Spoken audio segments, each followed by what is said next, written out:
대한민국 방방곡곡 활기찬 아침을 엽니다. 우리 주변 생생한 소식을 가득 담아 네트워크 매거진 지금 시작합니다. 기온은 벌써 계절을 앞서가고 있지만 순천만 국가정원엔 여전히 화사한 봄꽃이 절정의 자태를 뽐내고 있습니다. 튤립과 아네모네가 전국에서 몰려든 상춘객들의 마음을 사로잡고 있는데요. 그 현장을 박건우 기자가 다녀왔습니다. 형형색색의 튤립과 아네모네가 정원을 가득 메웠습니다. 풍차가 서 있는 네덜란드 테마 정원은 유럽의 풍경을 그대로 옮겨놓은 듯합니다. 너무 아름답죠. 세월 가는 게 너무 아깝고요. 4월 달이 가장 좋다고 얘기를 해서 꼭 들려봤습니다. 정원 곳곳엔 꽃을 배경으로 사진을 찍으려는 관광객들로 발 디딜 틈이 없습니다. 너무 아름답습니다. 빨강, 노란, 각양각색의 튤립이 피어 있는데요. 이 정원에 심어진 튤립만 150만 송입니다. 열흘 전 튤립이 만개한 이곳 순천만 국가정원엔 10만 명이 넘는 인파가 몰렸습니다. 우리가 아직까지 보지 못했던 그런 꽃들도 볼 수 있고 해가지고 아주 좋은 학습 효과가 있다 이렇게 생각이 됩니다. 순천만 습지 보존을 위해 조성된 순천만 국가정원은 2015년 대한민국 제1호 국가정원으로 지정됐습니다. 92만 제곱미터 규모로 국내 최대 수준의 정원형 관광지로 자리 잡았습니다. 다양한 정원 문화 콘텐츠를 접목해서 지금 정원을 운영하고 있기 때문에 오셔서 즐기시기만 하면 될 것 같습니다. 튤립이 지고 나면 다음 달엔 백합과 장미가 관광객을 맞이할 예정입니다. TV조선 박건우입니다. 요즘 두 집 건너 한 집이 1인 가구일 정도로 혼자 사는 집이 늘면서 사회적 고립이 심각한 사회 문제로 대두되고 있는데요. 인천시가 옛 파출소를 개조해 고립 위기에 처한 1인 가구의 마음을 보듬는 마음 지구대를 열었습니다. 강석 기자가 그 현장을 다녀왔습니다. 카페처럼 꾸며진 아담한 공간. 올해 77살인 이정숙 씨가 사회복지사와 이야기를 나눕니다. 일주일 전 우연히 들렸다가 이젠 하루도 거르지 않는 단골이 됐습니다. 요새 여기 오셔가지고 조금 더 나아지셨어요? 아침에 일어나면은 그전에는 갈 데가 없었는데요. 이쁜 선생님도 보고 말이 통하니까 우선 당장 힐링이 많이 되는 것 같아요. 그래서 이곳은 옛 파출소 건물을 개조해 만든 마음 지구대입니다. 이곳에는 다양한 차와 커피가 마련돼 있어 방문객 누구나 편안하게 이용할 수 있습니다. 혼자 사는 적적함을 달래려 문을 두드리는 발길이 끊이지 않습니다. 그냥 혼자 살다 보니까 조금씩 외롭기도 하고 애들이 좀 크니까 같이 안 놀아주는 게 더 외로워서. 문을 연 지 한 달밖에 되지 않았지만 하루 평균 10명이 이곳에서 따뜻한 위로를 받습니다. 그 외로움이 다 없어지진 않았지만 그래도 전보다는 훨씬 많이 나아졌어요. 이렇게 직접적으로 말씀해 주신 분들도 계세요. 인천의 1인 가구는 41만여 가구로 전체의 3분의 1에 달합니다. 올 초 전국 지자체 최초로 외로움 돌봄국을 신설한 인천시는 1인 가구 증가에 따른 고립 문제 해결을 위해 지역별 마음지구대를 순차적으로 확대할 계획입니다. TV조선 강석입니다. 부산 금정산 해발 700m 고지에 무속인들이 만든 불법 기도시설물이 철거됐습니다. 지자체가 헬기까지 동원해 강제 집행에 나선 건데 현장에서 나온 쓰레기만 40톤이었다고 합니다. 구자형 기자입니다. 부산 금정산 해발 700m 고지. 헬기가 끌어올린 줄 끝에 거대한 마대자루가 달려 있습니다. 자루 안에는 플라스틱 파이프와 절구, 벽돌 등 온갖 잡동사니가 가득합니다. 모두 무속인들이 산속에 불법으로 만든 기도터에서 나온 것들입니다. 무속인들은 이곳에 아예 거처를 꾸리고 살았습니다. 불법 가설 건축물, 그러니까 주거 시설들이 굉장히 있었고요. 태양광 시설도 일부 해서 이런 전기도 사용한 그런 흔적들이. 취사를 위한 아궁이와 구들장까지 갖추고 있어 늘 산불 위험이 뒤따랐습니다. 실제로 지난해 12월 가건물 한 채가 불에 타기도 했습니다. 수십 년간 산을 병들게 했던 불법 점유지에 대해 지자체와 국립공원공단이 강제 철거에 나섰습니다. 이런 식으로 행정적 집행을 실시하겠습니다. 마애불상 아래 재단과 촛불함을 드러내고 굿판이 벌어졌던 합판도 모두 뜯어냅니다. 현장 두 곳에서 나온 쓰레기만 무려 40톤. 당국은 불법 시설이 다시 들어서지 않도록 사후 차단에 주력할 방침입니다. 발 못 붙이게 해야죠. 시민들이 이용하는 그곳에 그 불법 행위를 하면 안 되겠죠. 국립공원공단과 지자체는 금정산 내 다른 기도터들도 순차적으로 철거해 나갈 계획입니다. TV조선 구자영입니다. 초고령 사회에 들어서면서 고령층을 위한 일자리와 주거 문제는 당장 풀어야 할 사회 현안이 됐습니다. 대구 남구가 이 둘을 한꺼번에 해결할 해법을 내놨다는데요. 어떤 내용인지 이심철 기자가 짚어드립니다. 위생모자와 장갑을 낀 작업자들이 냉장고에서 채소와 과일을 꺼냅니다. 익숙한 손놀림으로 재료를 다듬어 샐러드를 만드는 이들은 고령층 일자리 취업자이자 이 건물 입주자입니다. 여기 닭가슴살 더 있어야 될 것 같은데. 네. 하나만 더 꺼내면 되시죠. 60, 70대인 이들 4명은 아침엔 1층으로 출근하고 퇴근하면 바로 위층 집으로 향합니다. 일자리와 주거를 한 건물에서 해결할 수 있는 구조로 전국에서 처음 선보이는 고령층 복지 모델입니다. 이 나이에 어떻게 혼자 살아갈까 소일거리를 하면서 조금 더 보람 있게 살 수 있는 일이 있으면 좋겠다. 경제적 부담도 크게 낮췄습니다.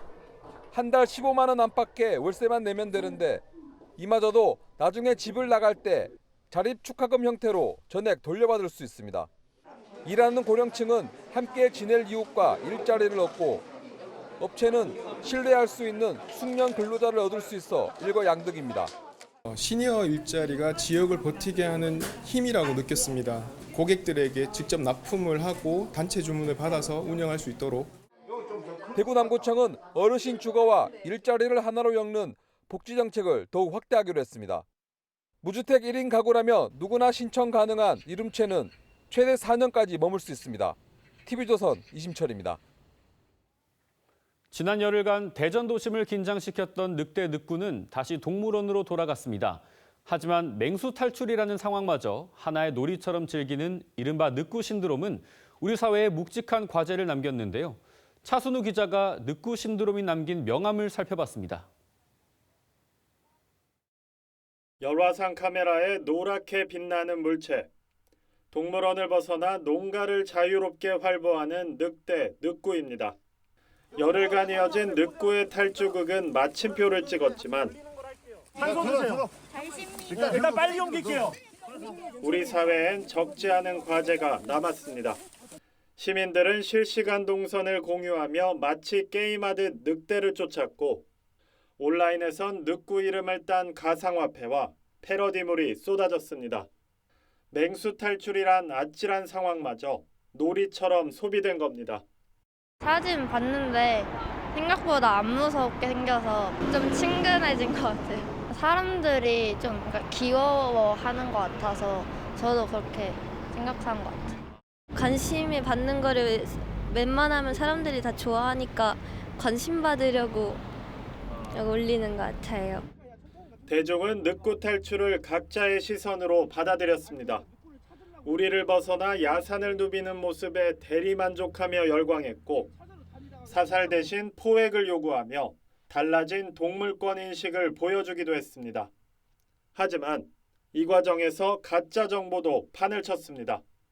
SNS를 달군 정교한 목격 사진은 누군가 AI로 만든 허상이었고 재미로 던졌을 이 장난에 수색 당국마저 속아 넘어갔습니다. 장난으로 시작했는지 모르지만 이곳이 그 늑구 수색을 하는데 큰 영향을 미쳐가지고 많은 어떤 그 자원을 갖다 소모하게 했고 특히 또 이것이 악용되는 때는 말씀드린 것처럼 증권시장이라든지 안보 쪽에서 큰 영향을 미칠 수 있기 때문에 늑구는 다시 우리 안에 갇혔지만 맹수의 위험마저 유희로 치부하고 정보의 진위조차 구별하지 못하는 우리 사회의 분별력은 여전히 통제를 벗어나 배회하고 있습니다. AI가 생성한 가짜 늑대 소동이 던진 이 묵직한 과제는 이제 누가 붙잡아야 할지 TV조선 차순우입니다.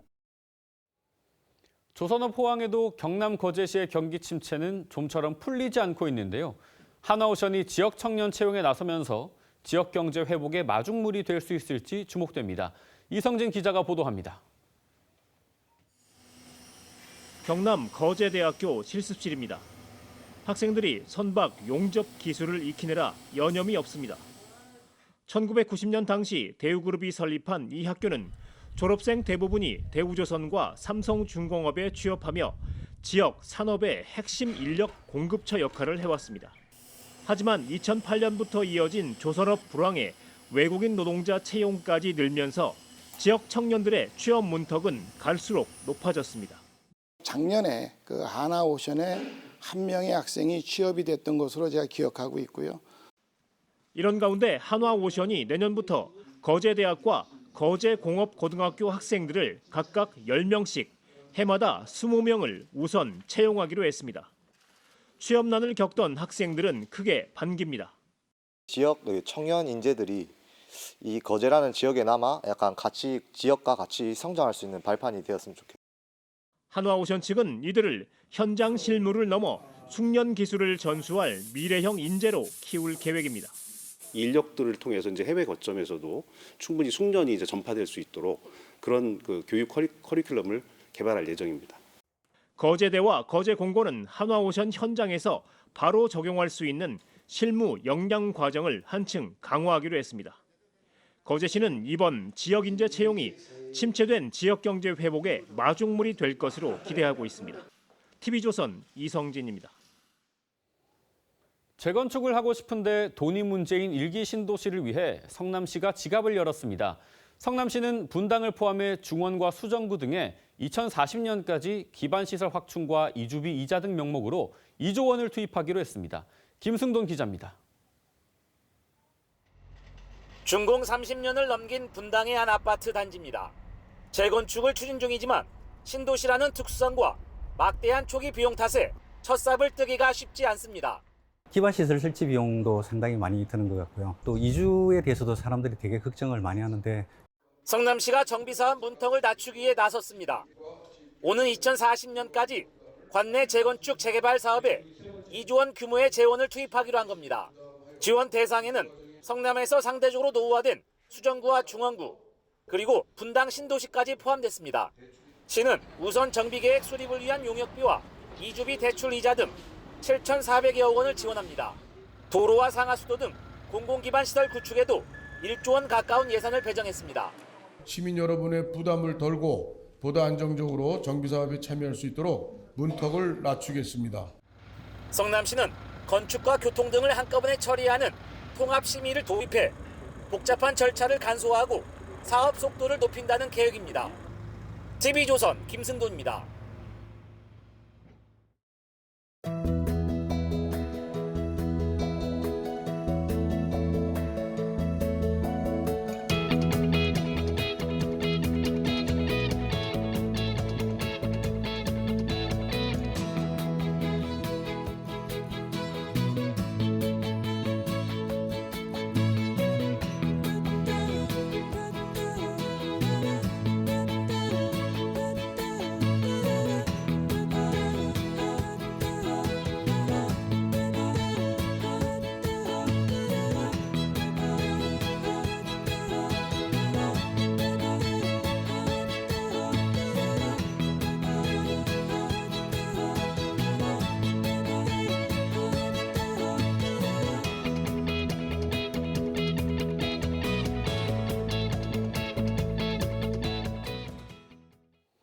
오늘 준비한 소식은 여기까지입니다. 더 생생한 현장 소식으로 찾아뵙겠습니다.